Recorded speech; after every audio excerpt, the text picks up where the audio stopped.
Hola, ¿cómo estás? Bienvenidos a la cápsula de análisis de lectura, que esta fue la idea original con las cuales arrancamos este canal, que se llama Master Vidal, que seguramente estarás viendo en YouTube o que pescaste el link en el muro de Facebook de Marco Vidal Contreras. Yo me llamo Marco Vidal y llevo pues casi 25 o 30 años ya, más tal vez, de estar analizando las obras literarias de todo tipo, de todo género, siempre y cuando literarias, a partir de las herramientas que aprendí en mi clase en la vieja escuela del claustro de Sor Juana.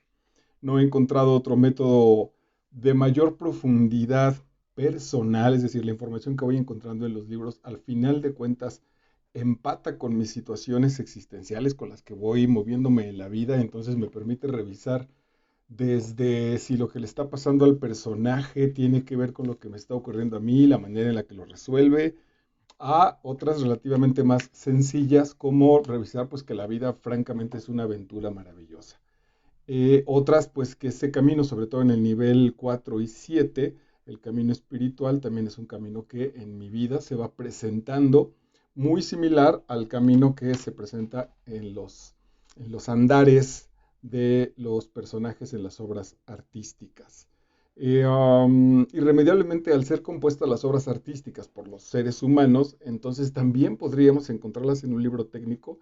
La verdad es que sí, pero no sé si valga la pena ir a un punto de esos y como, no sé, como cuando alguien analiza un cuadro y si es importante y vital saber cuánto mide el cuadro de largo, de ancho, con qué pintura fue pintado, con qué técnica y cuál es el color exacto de la gama de colores que presenta el cuadro. No sé si sea mucho más importante lo que intuimos que lo que racionalmente encontramos. Aquí el asunto es que las herramientas son perfectamente racionales, yo diría que casi científicas o francamente científicas en tanto metodología, y después tú ya te abres con una experiencia con la de tu propia historia, en la cual vas enlazando y haciendo la narración de tu manera de comprender los textos. Bueno, hoy también he recapacitado que es el primer autor el que vamos a trabajar, que estas entregas han sido un poco azarosas, tienen que ver con los libros que voy consiguiendo, con los que me van pidiendo que trabaje,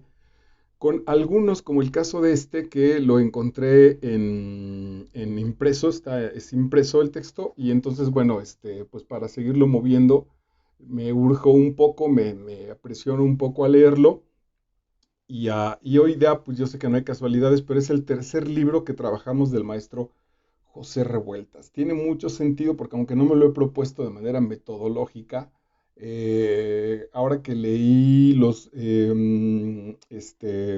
ahorita me voy a acordar, bueno, leímos El Apando y sobre todo la primera que leí, que fue una novela de Revueltas que me impactó muchísimo porque en muy pocas cuartillas el trabajo que hace el maestro Revueltas es verdaderamente poderoso, fino, creo yo que poco valorado con respecto al número de seguidores que tiene su literatura. Insisto que es pues, seguro, pues es un autor conocido, no es tan popular como lo mencionaba en esa cápsula también, como pueden ser Carlos Fuentes o Octavio Paz, Rulfo. Hay que andar en la lectura para saber quién es Revueltas, pero también es de esos autores que los autores que hablan sobre Revueltas siempre se cuadran, siempre hablan de un autor muy serio, muy oficioso, muy entretenido en el mejor sentido del término. Y a mí lo que me encanta de Revueltas es que siendo comunista y siendo ateo como en su vida lo fue, sus obras terminan siendo espirituales, sus obras terminan generando ese camino que hace que los personajes terminen en una situación espiritual. Hoy te recomiendo, no sé si existe una versión virtual, seguramente que sí, pero no te descuides de leer el prefacio. A veces nos los brincamos y nos vamos directamente a la novela, se vale.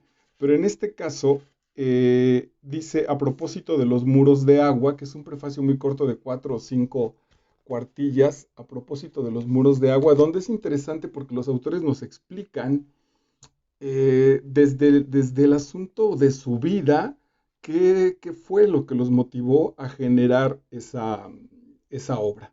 Y entonces es como, sí, como si un pintor nos platicara lo que lo llevó a pintar determinado cuadro, o el escultor, etcétera, etcétera. Y entonces eso nos acerca mucho más a la vida humana relativamente cotidiana del artista en particular y de los artistas en general. Si es que estás alejado del mundo del arte, una de las metas que tengo con estas cápsulas es justamente, mi rol básicamente consiste en ser una especie de intermediario entre los lectores normales que tenemos horarios de trabajo y que andamos en la vida de manera normal, que leemos mucho por entretenernos, por una mejor opción de nuestro tiempo con respecto a lo que vamos a ver, y los artistas en el proceso creador. Yo mismo soy artista, pero me considero más en mi línea sobre el teatro, sobre la actuación y sobre la escritura en teatro. Y aquí, en este término de las novelas, lo que hago pues es ser una especie de intermediario, acercarte la profundidad o la arquitectura no técnica, sino sentimental, intelectual, de cómo se concibieron las obras con nuestro mundo, con el momento en que te enfrentas a estas novelas o a estas obras. Entonces, hoy vamos a trabajar Los muros de agua del maestro José Revueltas, que, bueno, pues, creo que murió en el año de 1976 y si no mal recuerdo, creo que nació en el 14, pero bueno, mejor esos datos revísalos en Google. Los muros de agua.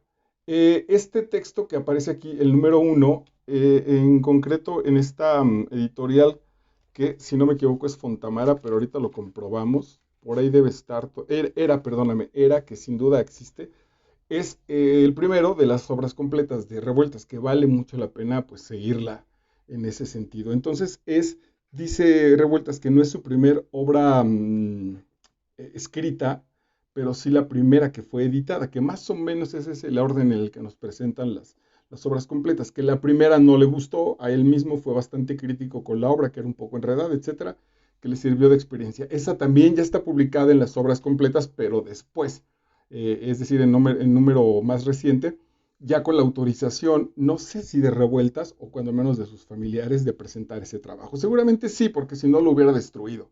Eso hacen los autores muchas veces.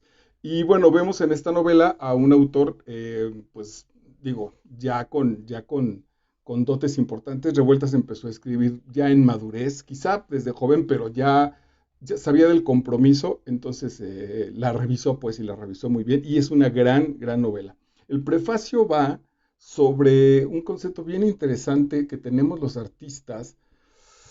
Que ayer, por cierto, también veía una película que te recomiendo. No sé cómo está en español, pero en inglés es Blow Up o Blow Out, que es como ponchadura. Evidentemente no la tradujeron así. Y el director es Brian De Palma. Brian De Palma. Busca Brian De Palma. Y la película está actuada por John Travolta, entonces no tiene vuelta de hoja. Que tiene que ver con los grandes artistas.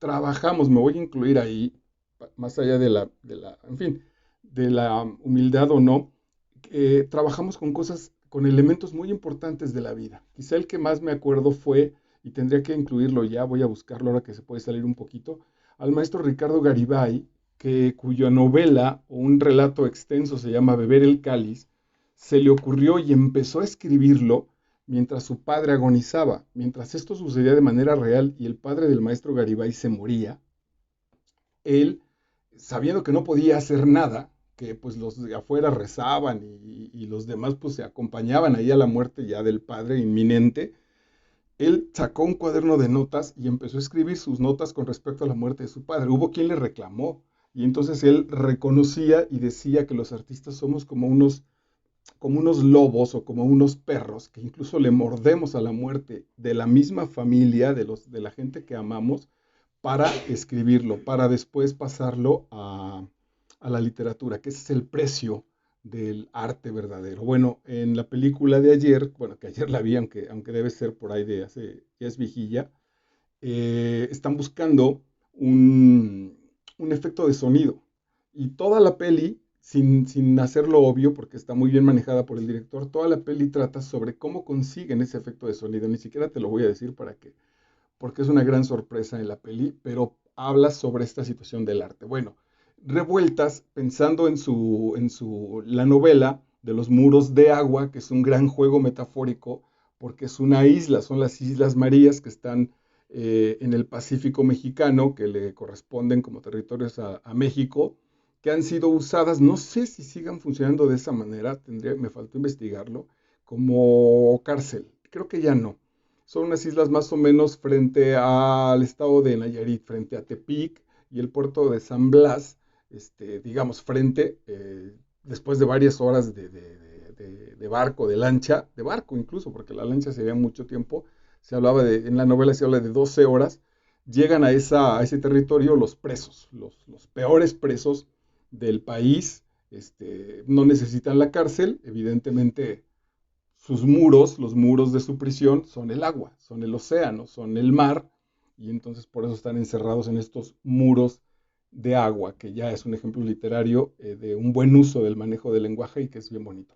Bueno, para trabajar el encierro, Revueltas lo que se le ocurrió fue ir a visitar un leprosario, que no sé si también sigan existiendo, es decir, donde había enfermos de lepra, esta enfermedad donde la piel se descompone y cae dejando desnudos los huecos en el cuerpo, que entonces se ve, es horrible, nunca he visto yo uno en vivo, pero es horrible, pues imagina que tu cuerpo, de pronto algunas partes de tu cuerpo no están. Él habla de pies que andaban ahí, cuerpos, pues evidentemente, que parecían normales, pero a un pie le faltaba toda la carne del pie derecho, por ejemplo, se veía el hueso, o esta cosa pues descompuesta, que era verdaderamente espantoso.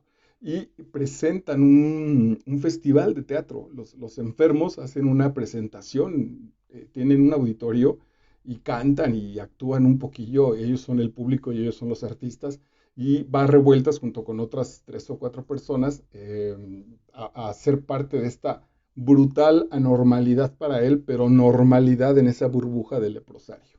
Y esto le permitió trasladarse a ese mundo que para muchos de nosotros, como el de las cárceles, solo, y creo que por ese lado, qué bueno, solo tenemos acceso mediante la literatura. Es decir, y qué bueno, no se me antoja, pero ni de sueños, ni como una especie de aventura ir a parar algún día a una cárcel, ni por el motivo que fuera. La verdad es que con lo que he leído, con lo que sé, evidentemente me parecería brutal. Pero bueno, la literatura tiene esa magia, que no solo nos lo dice como desde el punto de vista sociológico, sino que nos permite, ya lo hemos trabajado aquí, en el Apando lo trabajamos, y la imaginación te permite ir a este cuarto encerrado para 3 tipos, donde ni siquiera hay un desahogo para el baño. El Apando famoso de Volver al Fuego, de Salvar el Fuego de Arriaga, que todavía es cúbico, pues ya el tipo solo cabe él en ese cubo encerrado. Recuerda que sale el tipo y empieza a correr en el patio para que la sangre circule porque solo tiene una hora para eso. Que él sabe que si no aprovecha ese tiempo y oxigena el cuerpo, se va a volver loco en ese cubito al cual le cabe el cuerpo. Y está el tipo ahí 2 meses en una sensación horrible. Y que gracias a la literatura podemos acceder a ese elemento. Bueno, pues gracias a eso que hace en la vida, Revueltas traslada cómo sería la vida en esta prisión, que no tiene muros, insisto, que tiene los muros de agua. Los muros son el mar. Alguno de ellos incluso absolutamente literal, porque el personaje que intenta escaparse nadando, pues regresa devorado por los tiburones. Regresa con el oleaje devorado por los tiburones. Encuentro una línea, varias, pues muy importantes. Una sería que aún en este encierro, aún en estas Islas Marías, entre estos muros de agua, Revueltas lo que comprueba, aunque no es su tesis porque no es un asunto científico, lo que comprueba es que el amor y los grandes valores de la humanidad también ahí aparecen. También ahí aparece la gente que se enamora, la solidaridad con los amigos, aparece la solidaridad con los desconocidos. Hay un personaje ahí que es alivianado. Y por otro lado también, que ese es muy fuerte y es brutal, es que eso también lo decía ya el sociólogo y filósofo francés, de la sexualidad, Michel Foucault, que la cárcel, y lo terrible es que la familia y las escuelas, el proceso educativo, tienen la misma línea que las cárceles, tienen la misma línea de represión y de encierro que las cárceles. El orden humano, es decir, la cárcel es muy humana porque está hecha por humanos. Y entonces es brutal, porque lo que pasa en la prisión, en cualquiera que se trabaje, es un asunto espantoso porque fue diseñado por seres humanos. Es decir, también esa parte de nosotros está expuesta en eso. Los muros de agua es que en las Islas Marías van los peores presos de México, los asesinos seriales, la gente los violadores de niños, lo peor de nuestra sociedad.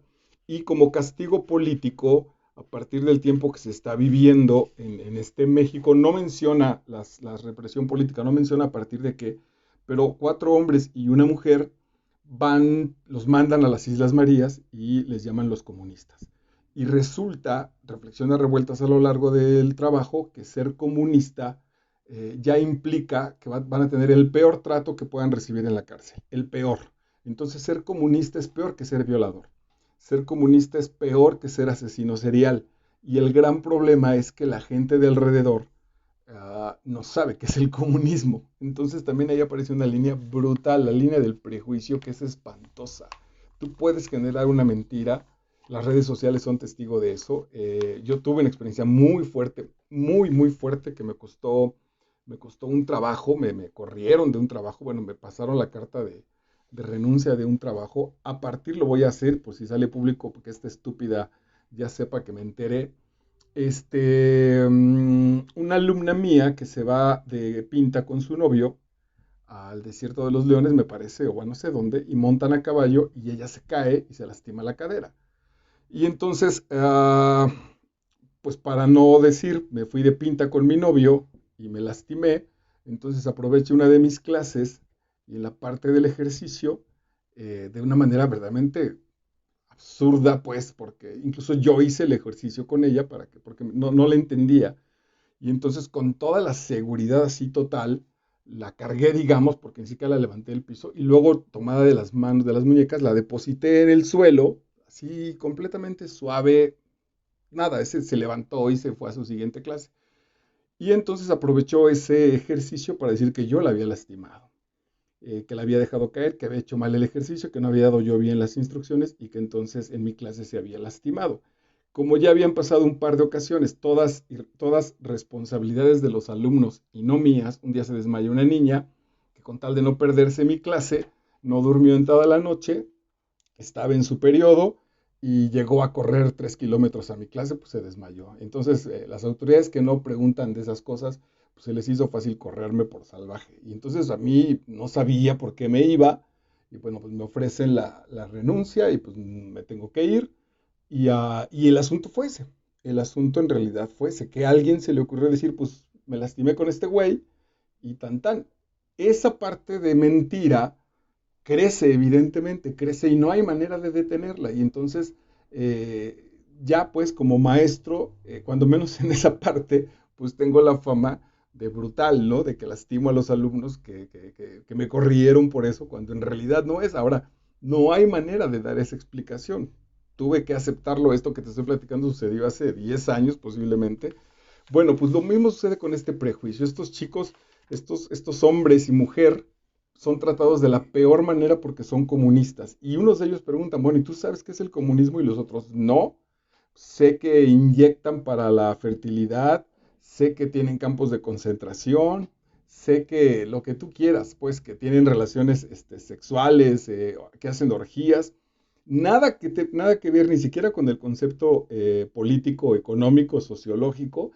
Y todavía peor, en México nunca ha habido comunistas. Una cosa en realidad ha sido pertenecer al Partido Comunista, que intenta implantar ese sistema socioeconómico, y otra que ya haya comunistas.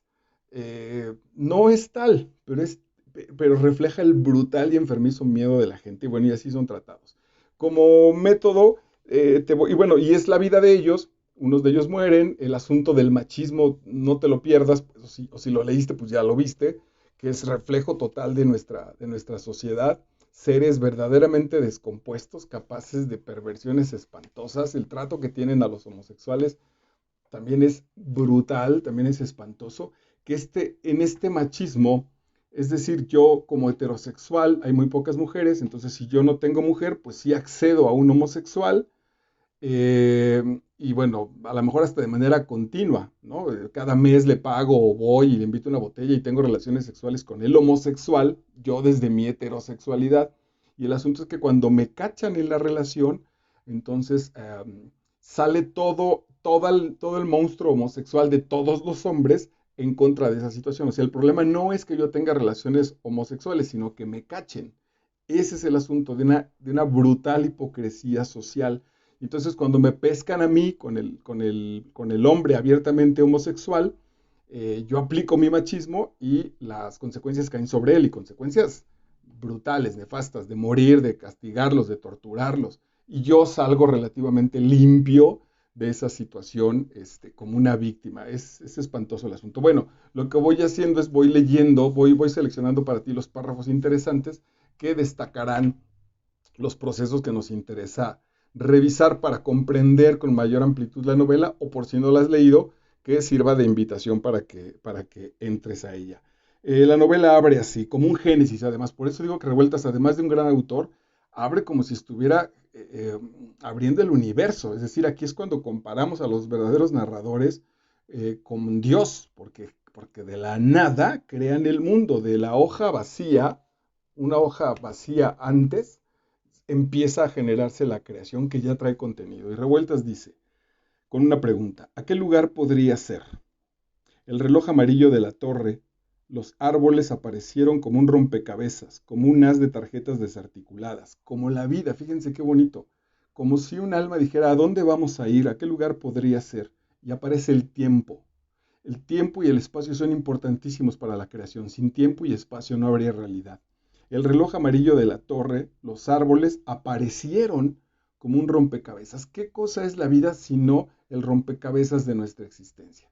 Si ahorita mismo estás pasando por un momento crítico, o estamos grabando no dije la fecha, hoy es 2 de enero del 2021, y con todas estas expectativas, o si haces un retroceso al año anterior, te darás cuenta que quizá lo que pasó en febrero tuvo que ver con lo que pasó en agosto, y eso que pasó en agosto tenía un lazo con lo que aprendiste en abril, y entonces vas cerrando en tu rompecabezas del año para dejar una forma que tenía sentido.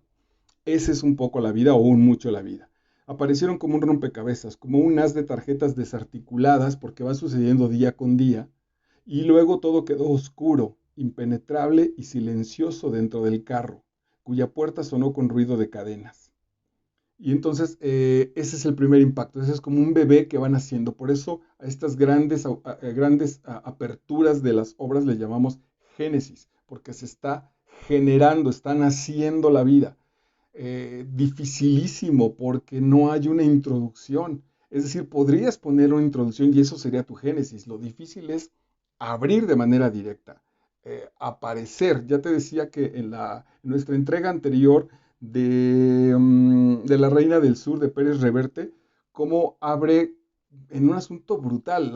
O sea, no hay prefacio. Ya entramos en la acción de una mujer perseguida por dos narcotraficantes, y que se queda helada cuando escucha que se va a morir. Cuando la llamada le dice, esta llamada es para que te mueras, ¡pum! Aparece el silencio y ahí se teje la tensión para desarrollar la historia o la novela. Un poco más adelante dice, y después continuaba en su vértigo, ciego, carente de certeza, pues como cuando nacemos, desgobernado y sin propósito, como un carro de la noche que caminara sin fin. ¿A dónde?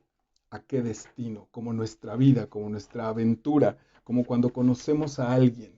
¿Dónde va a acabar este proceso? La chica, el hombre que te sonrió en tu salón, en un bar, ¿dónde va a terminar esa historia? ¿Va a terminar en un terrible divorcio? ¿Va a terminar con golpes? ¿Va a terminar en la muerte de uno de los dos, y de todas maneras con sufrimiento? Un poco esa es la condición humana, y sin embargo lo maravilloso es que la abordamos. Pasan algunos párrafos y dice después, Revueltas, había nacido un tacto misterioso que palpaba la superficie brusca y desconocida, el agua espesa, el sitio desolado por el fango, hollado por la soledad de las cosas lejanas. Este proceso donde ya va apareciendo el mundo y después aparece ya algo que lo toca, que lo concibe, se llama conciencia. En esta génesis aparece una conciencia. Trabajamos también hace poquito al este del Edén. Aparecen las montañas, el río, la nieve, los árboles y después alguien que lo nota. Esa es la gran maestría en las obras literarias de Al este del Edén de John Steinbeck. Eh, ujú. ¿Dónde se encontraban? ¿Habían dejado la ciudad? ¿Estaban fuera? ¿De dónde y en qué sitio? Las preguntas del ser humano que habita ese espacio. La primera voz, como el soldadito de plomo que el chavito dijo, ¡hey, soldaditos de plomo! Cuando abrieron la caja y nacieron. La primera voz que rasgó el silencio, en el caso de nuestra novela, lo rasgó en efecto porque era un silencio de tejidos, de espesos mantos. Fue la de Rosario, que el nombre no es gratuito, como este rosario católico de aventuras, este rosario por el que van pasando la contabilidad de los rezos como nuestra vida. Enero, febrero, marzo, Padre Nuestro, segundo Padre Nuestro, 5 Aves Marías, otra vez un Padre Nuestro, los misterios, así se va gestando la vida. El rosario católico como una imagen real, neta, simbólica de nuestra existencia. Eh, Fue la de Rosario. Se oyó como algo que rompía ese cordel tenso de la angustia, ese vacío terrible donde no cabían siquiera las respiraciones. ¿A dónde nos llevan? Dijo emitiendo las primeras, las anheladas ondas vivas, las ondas de la voz, que esto es muy bello, de lo primero humano que se oía. Es Revueltas un gran autor, porque estas ondas, este concepto físico que maneja, lo que está diciéndonos es, somos físicos, somos biológicos, somos semi-animales.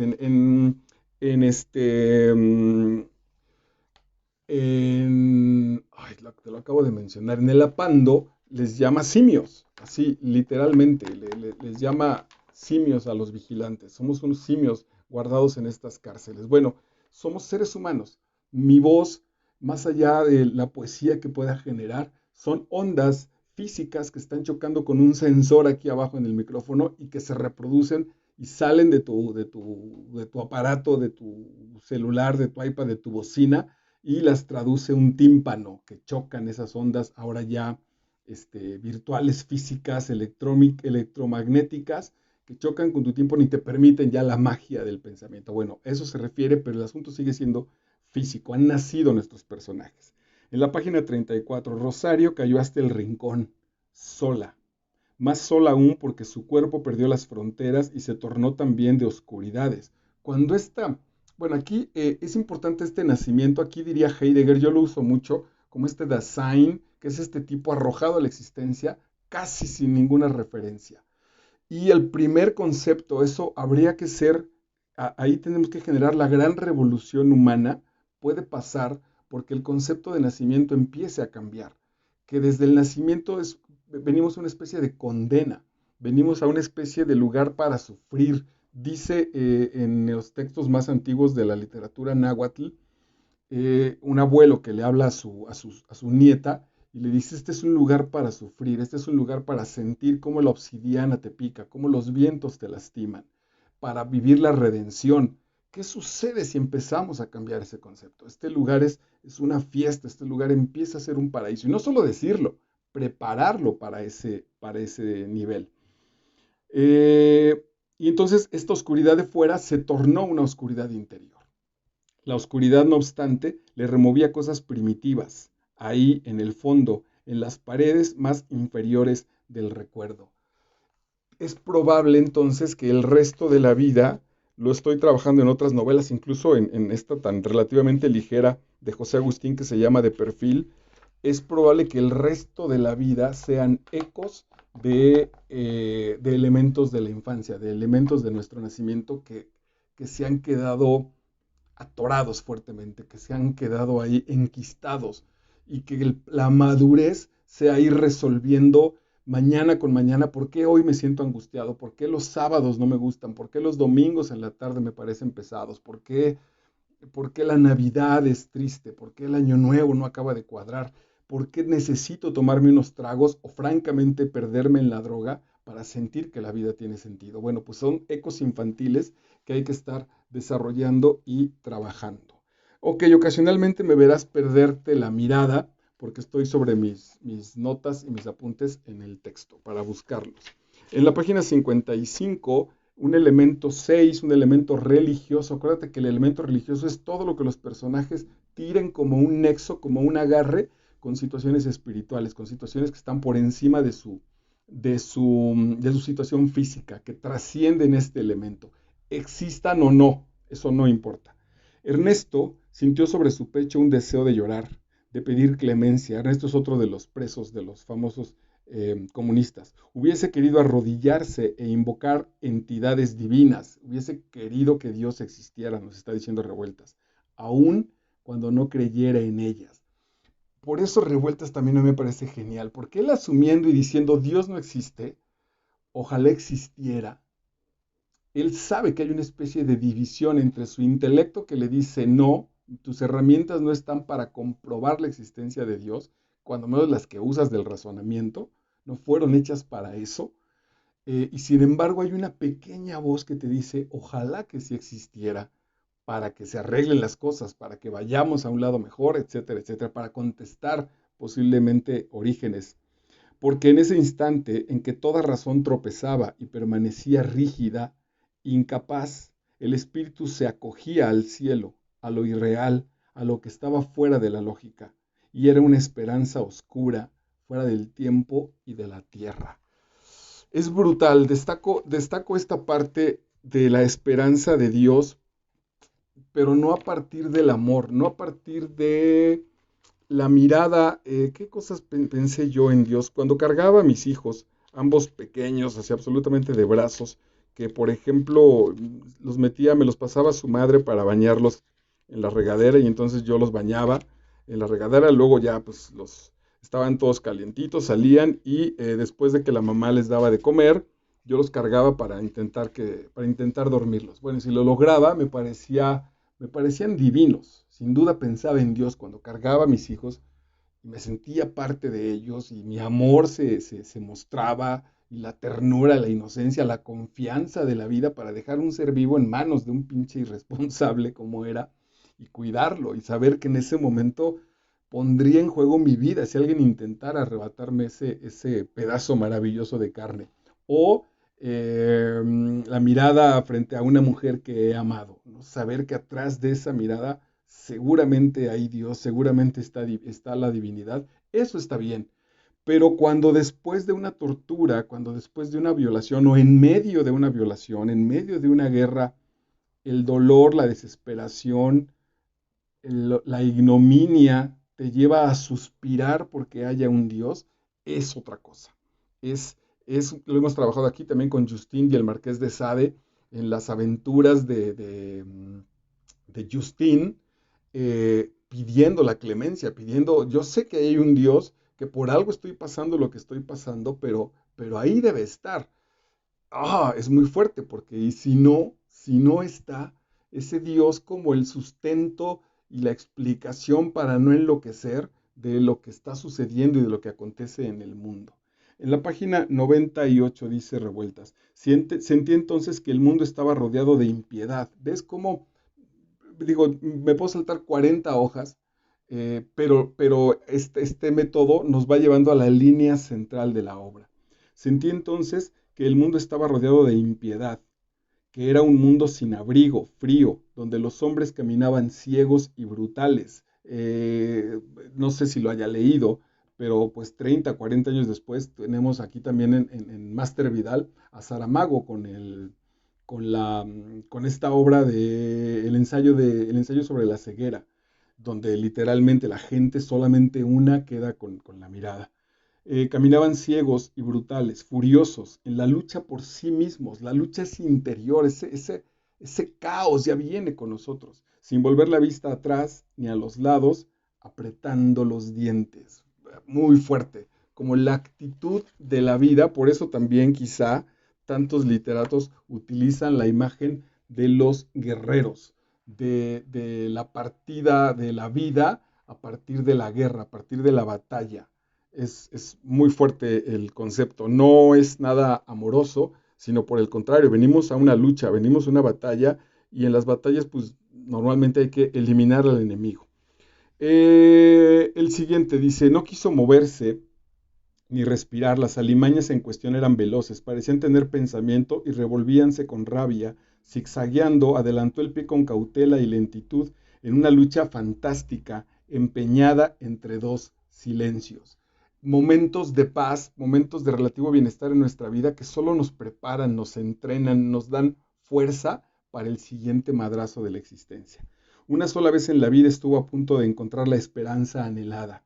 Esto está hablando de Maciel, de un personaje, de un hombre.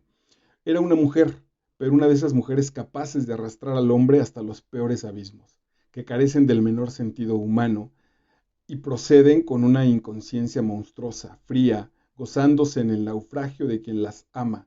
Por otra parte, un caso harto explicable y estudiado, es decir, también el hombre colocado en este caso como una víctima de las mujeres.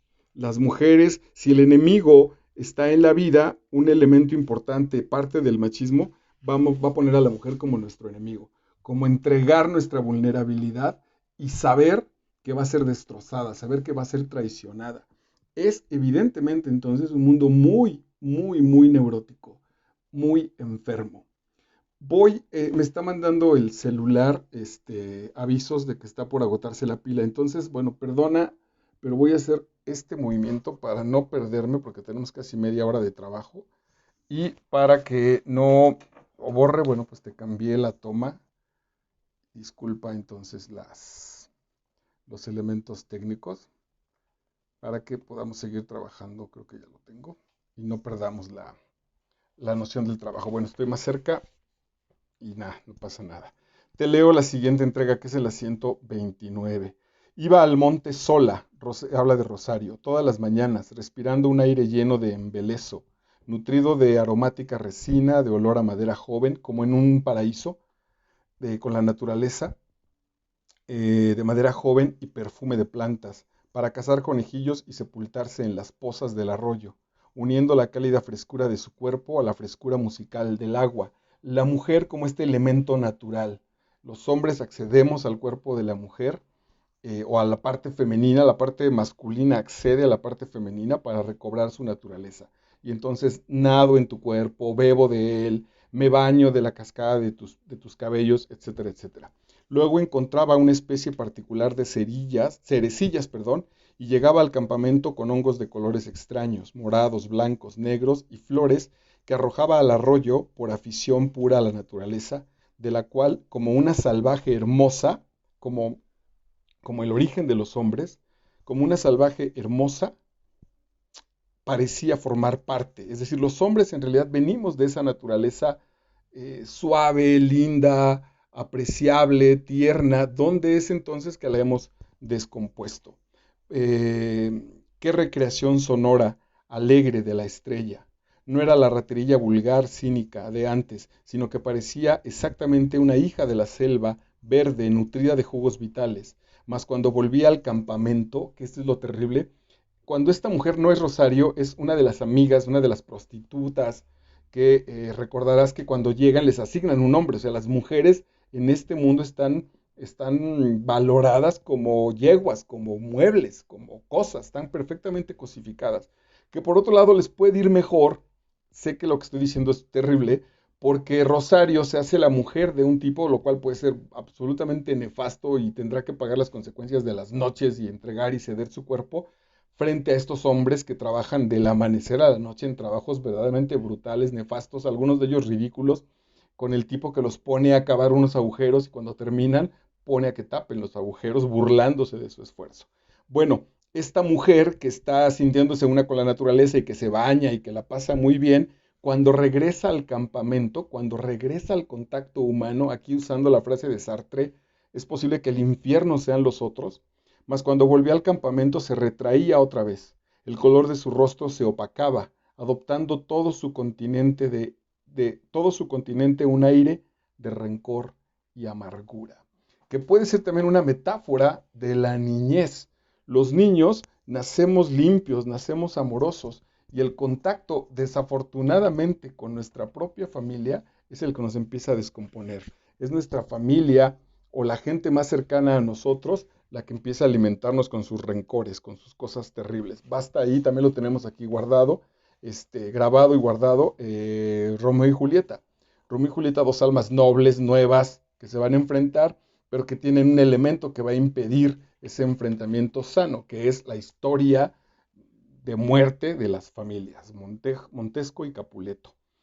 En el capítulo 10 abre el capítulo diciendo, absolutamente espiritual, por el camino viejo, el mar apenas se presentía como si envolviera a la selva, llenándola de rumores diáfanos. Otra vez este sonido del paraíso, pues generalmente no se sabe escuchar al mar, se le cree monótono y repetido, con iguales voces y palabras siempre, cuando si se escucha su latir con fe, con sentido de las cosas profundas, la música, la poesía, los diálogos, la tragedia, todo lo que lleva dentro, se perciben como si las aguas puras, inmensas y amorosas fuesen el inmaculado depósito permanente y mágico de la historia de los hombres, que es maravilloso.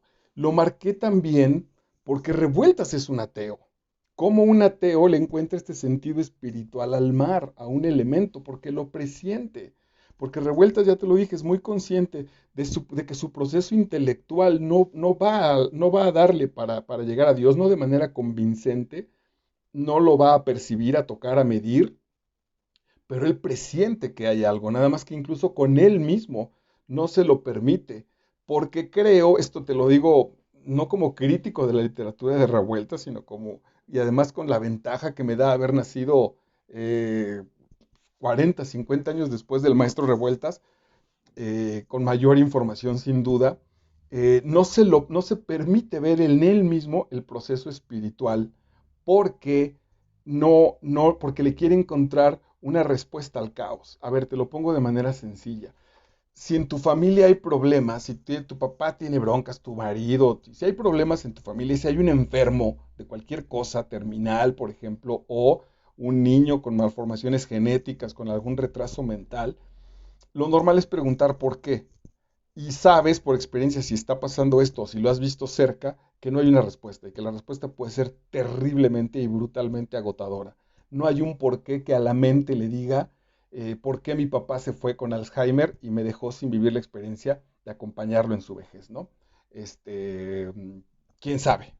Sin embargo, no hay respuestas racionales, pero sí hay respuestas cuando acomodas el proceso de cada persona, lo que venía a vivir cada persona. Y para eso hay materiales. Aquí trabajamos, por ejemplo, sobre todo las conversaciones con Dios, me parece que dan un sentido ahí importante. Tengo un texto en Seduciéndote a la lectura de la mujer que escribió, ahorita me voy a acordar el nombre, Bowling creo que es, que la mujer que escribió Los hombres son de Marte y las mujeres, los hombres son de Marte y las mujeres de Venus, que ese fue su gran éxito. Bueno, después escribió un texto donde ella se cuestiona y se responde a preguntas como estas. ¿Por qué viene gente, por qué vienen personas con malformaciones genéticas? Pues para entregarnos su amor, para despertarnos su cuidado, la piedad de los hombres, etcétera. Bueno, en estos caminos insondables, en estos que otras personas le llaman los renglones torcidos de Dios, esas, esas preguntas que aparentemente maltratan la mente son respondidas por el corazón.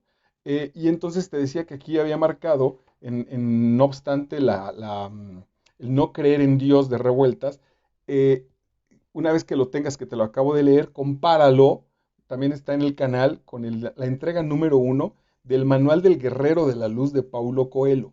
Es exactamente lo mismo, es exactamente lo mismo. Y Coelho es un tipo acusado de falso, de chafa, de mal brujo, de chamán barato.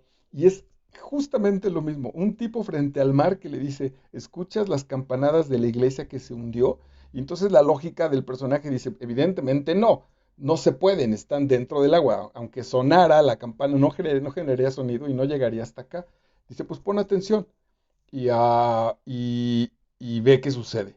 Y entonces el tipo de pronto entrega también, no de pronto, sino se queda ahí, todas las tardes lo intenta, entrega ciento y tantas reflexiones maravillosas, una por día, y al final escucha las campanas. Es simbólico, cuando los ruidos de la mente, porque estaba con el asunto de Revueltas, porque Revueltas no puede ser espiritual porque ve el dolor muy cerca, ve el dolor tan cerca, tan brutalmente cerca, que no le encuentra que atrás hay un sentido. Yo leí, no lo tengo ya, habría que revisarlo, son mexicanos, la organización que más dinero reúne para niños en lucha contra el cáncer está presidida por una pareja de mexicanos. Estos mexicanos prestan a sus niños de 5 y de 3 años, hace muchos años, a un viaje con los papás, no sé si con los suegros, no sé si de él o de ella. Van a un viaje a Acapulco, chocan y se mueren los dos niños y me parece que el abuelo. Y entonces, puta, pues imagínate que se mueran tus dos hijos de 5 y de 3 años, que eran encantadores, que eran maravillosos, era una familia maravillosa, se muere en un accidente donde tu propio familiar fue el responsable. En realidad no fue el responsable porque le chocaron, él no iba ni tomado ni nada, así Dios los arrebató. Y digo Dios los arrebató porque después ellos reflexionan, cuando uno de ellos culpa al otro, haz de cuenta que entonces mi papá se los llevó y entonces mi esposa me dice, es que tu padre se los llevó y los mató y entonces yo le reclamo. Esta pareja se separa, viven su duelo y después más o menos de manera paralela les llega información a ellos que permiten que se junten y cuando se vuelven a reunir como pareja, crean esta asociación de lucha contra el cáncer. Está la asociación puesta como en 45 países, es la más importante a nivel mundial, ellos se la pasan por el mundo viajando y entonces la reflexión final de la mujer creo que dice, bueno, ha sido y sigue siendo profundamente doloroso haber perdido a los niños, de estos de 5 y 3, pero ahora tenemos 10 millones de hijos. Ese es el gran asunto. Y sobre todo sabemos que mis hijos, nuestros hijos de 5 y de 3 años, vinieron a eso, vinieron a entregar su experiencia y morir muy jóvenes para que sucediera. Si ellos no se mueren, sé que te estoy diciéndolo demasiado mecánico, es solo un ejemplo. Si ellos no mueren y no pasa eso, esta asociación no se crea. Es decir, fallecieron dos o murieron dos, entregaron su vida a dos personas, pero ganaron en la Tierra 20 millones de personas. Vale la pena en términos aritméticos el asunto. Eso es lo que no vemos. Eso es cuando nos quedamos atorados con el dolor, cuando está solamente aquí enfrente, no entendemos que haya una razón atrás para hacerlo. No, tú mismo velo, pues, en tus relaciones amorosas, cuando tienes algún problema, los hijos se rebelan, tú te rebelaste con papá. Si no tienes ese crecimiento, te hubieras atorado. Y en el momento del crecimiento, evidentemente, está doliendo. Ok, vamos a avanzar a la otra, ya solo tenemos dos más, 152. Cuando hago esto y son breves, es porque el texto no es que sea malo, sino es conciso en su objetivo. Lo tiene muy claro, va directo sobre un objetivo, no es, lo cual, otra vez, tampoco es que esté malo las que son extensas, es que les dio la narración para extenderse en muchos sentidos. Al este del Edén tiene 500 cuartillas, la Reina del Sur tiene 500 cuartillas, porque toca varias historias, se mete por muchos vericuetos, explica muchas situaciones, pero es solo una elección del autor. Lo malo sería que en estas 500 cuartillas, 300 fueran un verdadero desperdicio. Cuando autores como Revueltas, como justo Juan Rulfo, por ejemplo, en sus cuentos, sobre todo, que también los tenemos trabajados aquí del Llano en Llamas, cuando tienen tal precisión, cuando quieren que te fijes solo en esta línea, en lo que les pasó a estos cuatro comunistas y esta mujer en las Islas Marías, entonces no se extienden tanto. Aún así, pasan y pasan de manera magistral, verdaderamente bien delineados por lo que le sucede a otros personajes, las prostitutas, los tipos de la cárcel, el tipo que se escapa, el tipo que rueda por el techo en una especie de suicidio, uno de los presos, el preso buena onda que los aliviana, todos ellos fueron dibujados y hasta nos sentimos identificados con ellos, pero la línea va muy clarita hacia dónde quiere Revueltas llegar con su narración.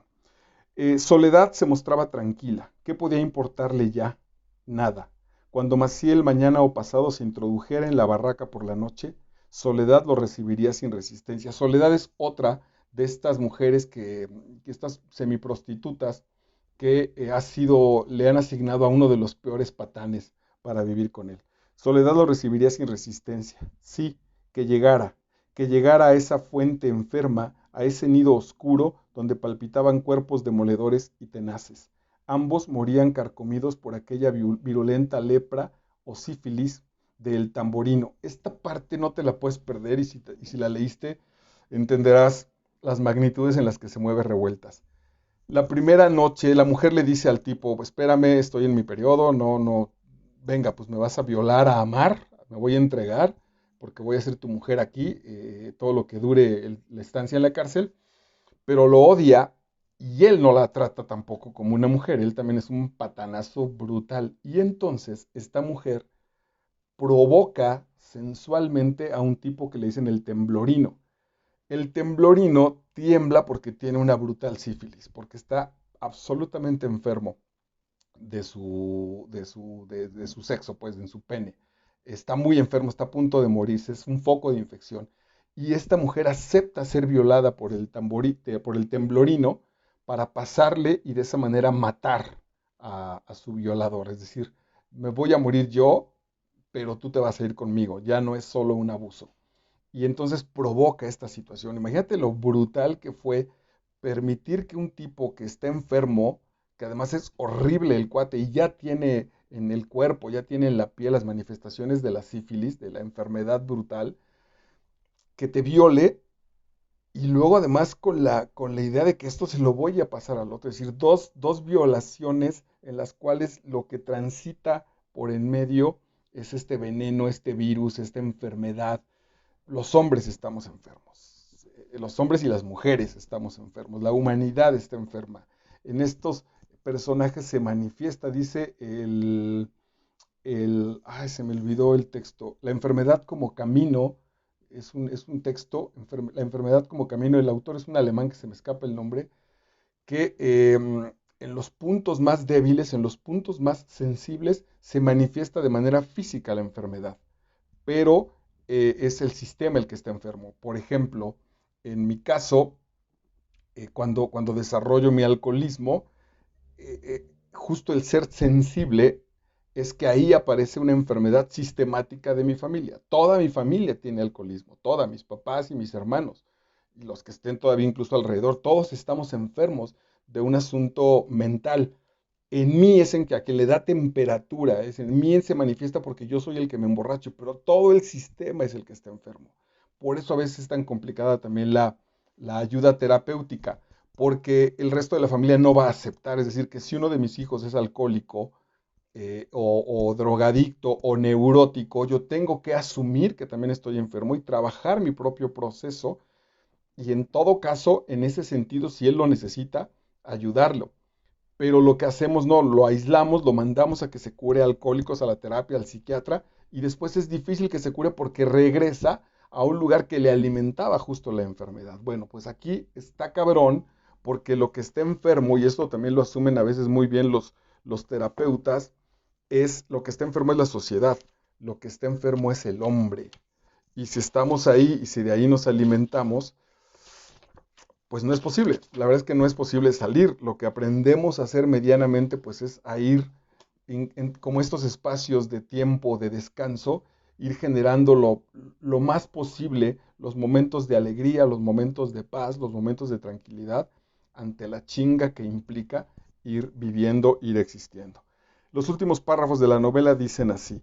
Comprendían entonces que eran como figuras muertas de un juego fatal los últimos comunistas, en que no tenían intervención alguna, es decir, somos literalmente muñequitos manipulables por el destino. Bueno, no, Dios no le, digo, Revueltas no le va a poner el nombre de Dios, pero eso está diciendo.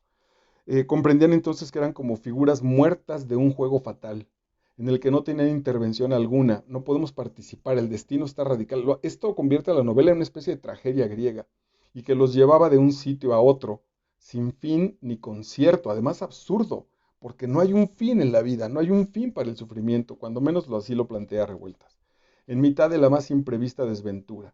Si algo podía unirlos, atarlos, tender en ellos ligaduras, eso era el común destino de dolor, de sufrimiento y de voluntad callada para aguardar la alegría. Estos espacios que te digo, estos pequeños huecos en la existencia. Unirnos para ver si llegamos al siguiente.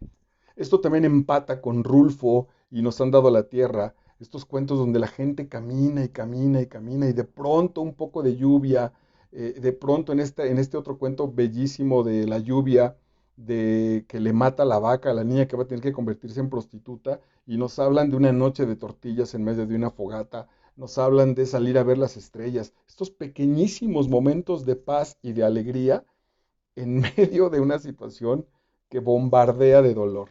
Algo superior a ellos, superior a sus pobres músculos, a sus pobres seres con sangre, muy superior inclusive a su actividad y a su desvelo.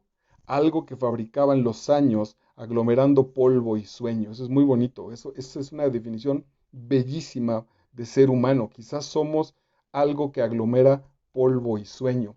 Diría Quevedo, somos polvo, pero somos polvo enamorado. Y se levantaría al final para liberarlos. Ese Dios que ojalá que esté y que al final nos rescate. Este puede ser un elemento en común con la literatura latinoamericana, pues te estoy citando a Rulfo, pero también ya trabajamos aquí Diana o La Cazadora Solitaria, donde Carlos Fuentes dice, tenemos un Dios que nos suelta y que confiamos que en el último de los momentos, en el más terrible de los momentos, venga por nosotros y que por lo mientras se ha reído y se ha relativamente divertido de nuestro sufrir, se ha cagado de risa de nuestros dolores, pero espero que no sea tan cruel para que al final pues venga por mí y me levante. Terrible. Y quizá eso puede ir forjando este carácter melancólico, este miedo, este carácter doble moral, este carácter de máscara, diría Octavio Paz, de los mexicanos. Aguantamos, sí, y aguantamos un chingo porque tenemos esperanza de que al final del camino algo esté del otro lado y nos rescate.